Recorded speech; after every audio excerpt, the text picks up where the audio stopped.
আসসালামু আলাইকুম। আশা করি আপনারা সবাই ভালো আছেন। আজকের ক্লাসে আমরা শিখব কিভাবে আমরা ফন্ট ডাউনলোড করব এবং ইনস্টল করব এবং আমার পিসিতে কোন কোন ফন্টগুলো ইনস্টল আছে ওগুলোর প্রত্যেকটা স্টাইল আমরা কিভাবে চেক করব। সফটওয়্যার থেকেও চেক করা যায়, ওটাও আমরা দেখব, কিন্তু সফটওয়্যার থেকে সবসময় খুব আমরা চোখে যতটুকু দেখলে সৌন্দর্য দেখায় এবং যতটুকুতে দেখলে আমরা আমাদের ডিজাইনের জন্য তা পারফেক্ট কিনা বুঝতে পারবো এবং যতটুকুতে দেখলে আমাদের থেকে ডিজাইন ইউজ করতে খুবই সুবিধা হবে তা দেখা যাবে না। সেক্ষেত্রে অন্য একটি মাধ্যম আছে, আমরা ওইভাবে এটাকে চেক করব। ঠিক আছে, সো সবার প্রথমে আপনার ব্রাউজারটাতে চলে যাবেন এবং এখানে লিখবেন ডাফন্ট। চাইলে আপনারা গুগল ফন্ট থেকেও ব্যবহার করতে পারেন বিভিন্ন ধরনের ফন্ট, বাট ডাফন্ট খুবই ইজি এবং ডাফন্টে সব ধরনের ফন্টই আপনারা পাবেন এবং এটা ফ্রি। সো সেক্ষেত্রে আমি আপনাদেরকে প্রেফার করব ডাফন্ট থেকে করার জন্য।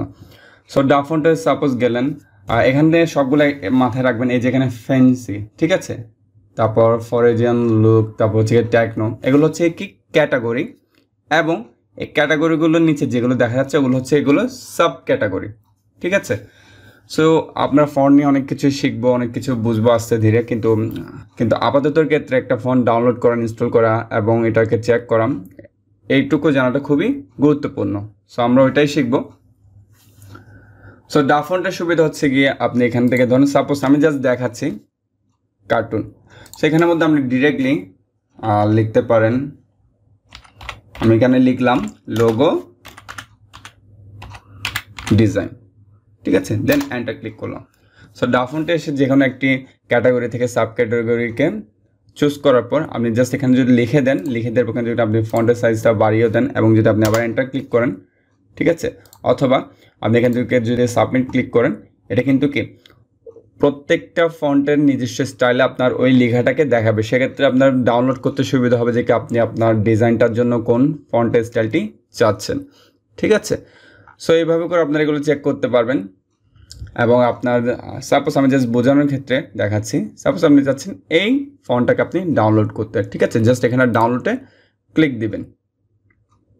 সো ডাউনলোডে ক্লিক দেওয়ার পর একটু অপেক্ষা করতে হবে।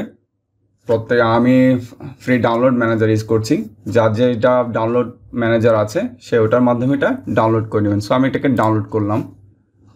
সো আমারটা ডাউনলোড দেওয়া মাত্র হয়ে গেল, আমার যেখানে ডাউনলোড হলো আমি ওই ফাইলটাতে চলে গেলাম। সো একটা জিনিস মাথায় রাখতে হবে, এখানে যে জিপ ফাইল দেখাচ্ছে, ঠিক আছে, এটা শুধু ফন্টের ক্ষেত্রে না, আমরা ডিজাইন করার সময় অনেক রকম প্রিমিয়াম ফাইল ডাউনলোড করব, অনেক কিছু ডাউনলোড করব। মোস্ট অফ দ্য টাইম মানে 80% টাইম প্রত্যেকটা ফাইল এমন জিপ আকারে ডাউনলোড হবে এবং প্রত্যেকটা ফাইল এভাবে জিপ আকারে ডাউনলোড হওয়ার পর আমরা এটাকে কি করব, জিপটার উপর ক্লিক দিব, দেন মাউসের রাইট বাটন ক্লিক করব, দেন এক্সট্রাক্ট হেয়ার দিব। যাদের পিসিতে জিপ ফাইলকে এক্সট্রাক্ট করার জন্য কোনো সফটওয়্যার থাকবে না, তারা আমাকে পার্সোনাল নক দিবেন, আমি তাদেরকে সফটওয়্যারটি দিয়ে দিব। ঠিক আছে, সো এভাবে এক্সট্রাক্ট করার পর এভাবে করে কি প্রত্যেকটা ফাইল থেকেই কিন্তু কি প্রত্যেকটা জিপ ফাইল থেকে এইভাবে মেইন ফাইলটি বেরিয়ে আসবে। আসার পর কী করবো, আমরা মাউসের রাইট বাটন ক্লিক করবো, ফাইলটার উপর গিয়ে যেটা একটা ফন্ট, এটাকে আমরা ইনস্টল করব। সো আমরা এখানে কি দিব, ইনস্টল ফর অল ইউজার, ঠিক আছে, দিয়ে দিলাম। সো এটা আমার কাছে অলরেডি ইনস্টল করা আছে, তাও আমি আপনাদের জন্য আবার এটাকে আমি ক্লিক দিলাম। সো এটা ইনস্টল হয়ে গেল। সেখানে কটন বাটার, ঠিক আছে, এটা হচ্ছে কি নিচের নামটা হচ্ছে কি ফন্টের নেম।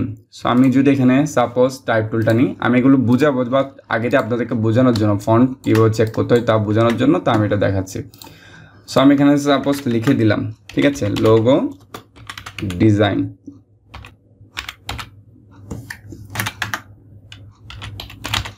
লোগো ডিজাইন, ঠিক আছে। সো আমি কন্ট্রোল টি দিলাম, দেওয়ার পর এখান থেকে আমি কী করলাম, ফন্টের নামটা লিখে দিলাম। সো এই যে এখানে স্টাইলটা দেখুন, সেম ফন্ট আমরা পেয়ে গেলাম এবং আমরা ক্রোমে গিয়ে যেটা ডাউনলোড করেছিলাম সেটাও দেখুন সেম। সো আমি টাইপ টুল নিয়ে আরও শেখাবো, কিন্তু আপাতত ক্ষেত্রে মেইন বেসিকটা জানতে হবে। সো আরেকটা জিনিস শিখতে হবে, আপনাদের গুগল ক্রোমটা অন করার পর, ব্রাউজারটা অন করার পর আপনারা জাস্ট এখানে লিখবেন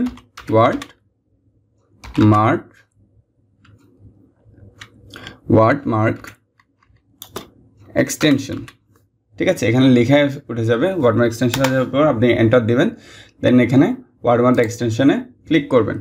ক্লিক করার পর আমার এখানে রিমুভ ফ্রম ক্রোম দেখাচ্ছে বিকজ অফ কেন আমি এখানে অ্যাড করে ফেলেছি। সো আপনাদের এখানে থাকবে কি অ্যাড টু ক্রোম, যাদের অ্যাড করা থাকবে না জাস্ট ওরা এখানে ক্লিক করে অ্যাড টু ক্রোম দিবেন, বেশ হয়ে যাবে।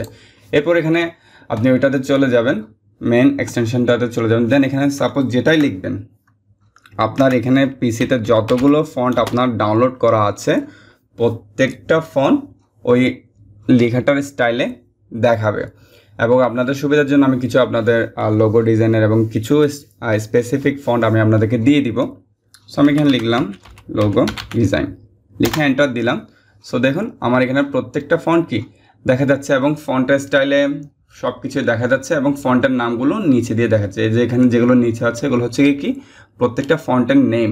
সাপোজ আমি আপনাদের বোঝার ক্ষেত্রে আমি জাস্ট এখান থেকে কী করবো, নামটাকে কপি করলাম, দেন আমার এখানে স্টেটরে আসলাম, আমি এটাকে সিলেক্ট করলাম, কন্ট্রোল টি দিলাম, টি দেওয়ার পর এখানে জাস্ট নামটাকে পেস্ট করে দিলাম কন্ট্রোল বি দিয়ে, দেন এটাকে সিলেক্ট করে দিলাম। দেখুন সেম স্টাইলে ফন্টার স্টাইলে নেমটা চেঞ্জ হয়ে গিয়েছে।